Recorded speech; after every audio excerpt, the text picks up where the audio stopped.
Hey you, yeah you, I've been wanting to talk to you about something.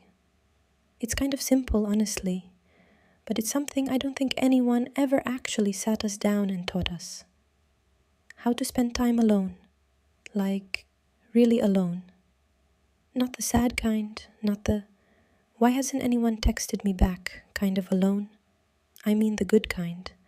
The kind where you're not scrolling just to drown out the silence. You're not waiting on anyone. You're just there with yourself, present. And if that sounds a little foreign to you, or even makes you a bit uncomfortable just thinking about it, trust me, you are not the only one. I've been there too. So let's talk about it.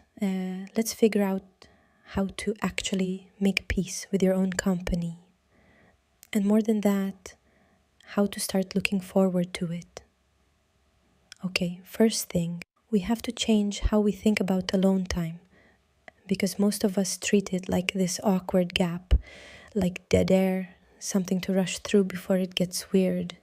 You know that feeling, you're alone for 10 minutes and you already feel the urge to pick up your phone just to have something to do.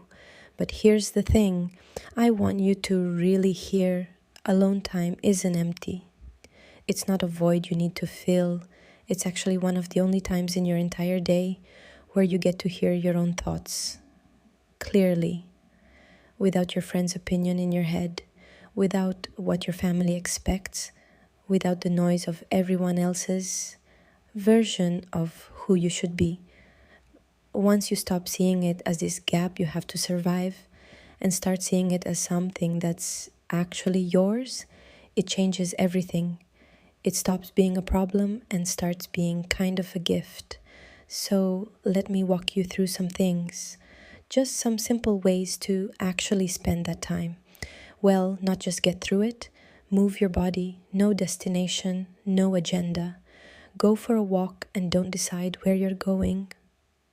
No podcast in your ears, and if you can handle it, no music either. Just you, your thoughts, whatever's around you. I know that sounds boring at first, but you'd be shocked how much clarity shows up when your body's moving and your brain isn't being pulled in 10 directions at once. Some of my best thinking happens on those walks where I have literally nowhere to be. Eat a meal slowly, just for you, not standing over the sink, not scrolling with one hand while you eat with the other. Actually sit down, plate the food like it matters, because it does. Enjoy it the way you'd want someone you love to enjoy a meal you made for them, because that someone is you. Start treating yourself like you treat them. Journal, even if it's a total mess. I'm not talking about a cute little gratitude list with perfect handwriting. I mean just right. Whatever's actually in your head, however messy it comes out. You'd be surprised. Sometimes you don't even know what you're feeling until you see it on the page in front of you. Do something with your hands. Draw something bad. Cook something new. Fix that thing that's been broken for months. Garden. Pick up an instrument you haven't touched in years. There's something about making or building something with your own two hands that pulls you right into the present moment without you even trying. Read something with zero agenda. Not the self-improvement book you feel like you should be reading. Not something for work, not something to learn from. Just something that makes you happy purely because it makes you happy. Let yourself have that. Sit in actual silence, even if it's just 5 minutes. No music, no phone, no background noise. I know it might feel strange, maybe even a little uncomfortable at first. Most of us have kind of forgotten what real quiet even sounds like anymore.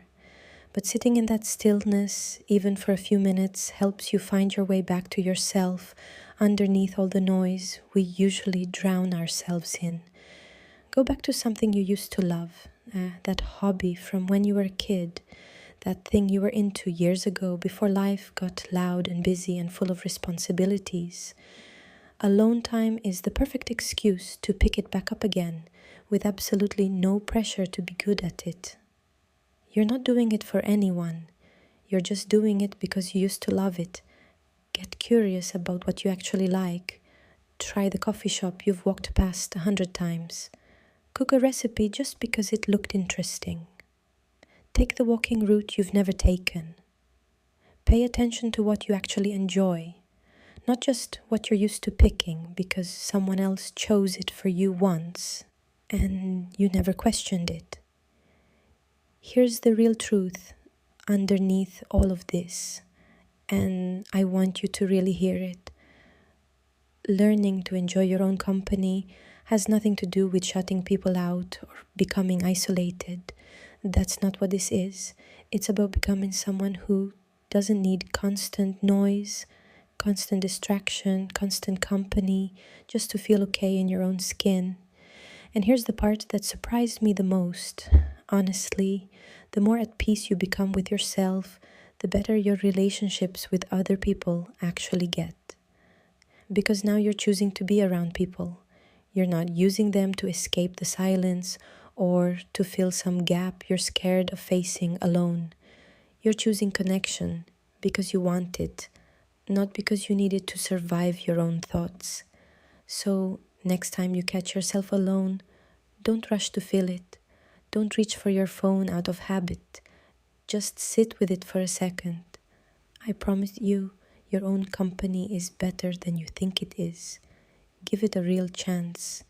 Take care of yourself today, okay? I mean that. I'll see you in the next one.